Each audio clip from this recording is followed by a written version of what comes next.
Today, we will show you how easy it is to create a PDF invoice using DeftPDF.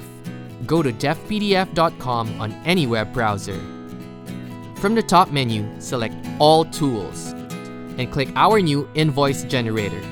Once clicked, an invoice template will appear.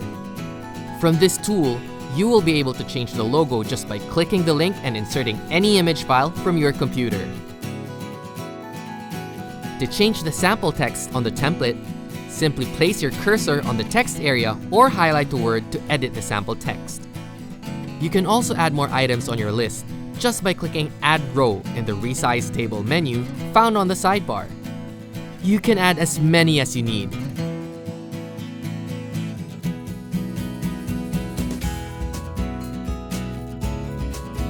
To delete and remove some items on your list, select the row numbers, then click Delete Row.